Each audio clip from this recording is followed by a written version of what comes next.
भक्ति एक ऐसा सागर है जिसमें तर्क और वितर्क की नाव कभी नहीं टिक पाती, क्योंकि उस सागर से पार वही होता है जिसके हृदय में अपने भगवान के प्रति अटूट श्रद्धा और विश्वास होता है। ये कथा भी ऐसी ही अटल भक्ति और अद्भुत करुणा की कहानी है। नागेश्वर ज्योतिर्लिंग की कथा। इस पौराणिक कथा का उल्लेख शिव पुराण में किया गया है। नागेश्वर ज्योतिर्लिंग मंदिर गुजरात राज्य के द्वारका शहर के पास ओखा मंडी मार्ग पर स्थित है। ये स्थान समुद्र के बिल्कुल निकट है, जहां भगवान शिव नागेश्वर रूप में विराजमान हैं। बहुत समय पहले एक नगर में सुप्रिय नाम के एक व्यापारी रहते थे। वे एक साधारण व्यापारी थे, परंतु भगवान शिव के परम भक्त भी। हर दिन वे भस्म और रुद्राक्ष धारण कर प्रातःकाल भगवान शिव की आराधना करते।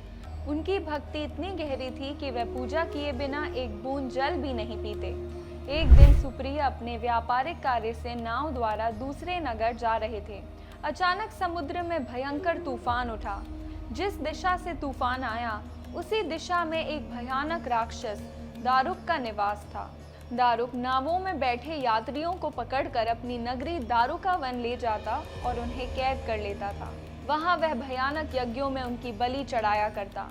उस दिन भी दारुक के दासों ने सुप्रिय और उनके साथियों को पकड़ लिया और उन्हें दारुका वन ले जाकर जेल में कैद कर दिया।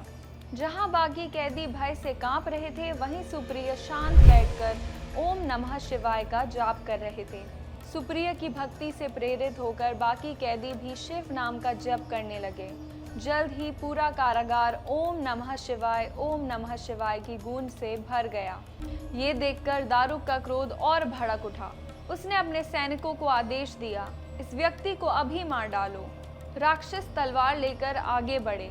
तभी सुप्रिय ने आंखें बंद की और प्रार्थना की, हे भोलेनाथ, हे त्रैलोकेश शंकर, हे महादेव, अपने इस दास की रक्षा करें। आप ही दोनों के नाथ और दुष्टों के संहारक हैं। सुप्रिय की विनती पूरे होते ही पूरे कारागार में तेज प्रकाश फैल गया।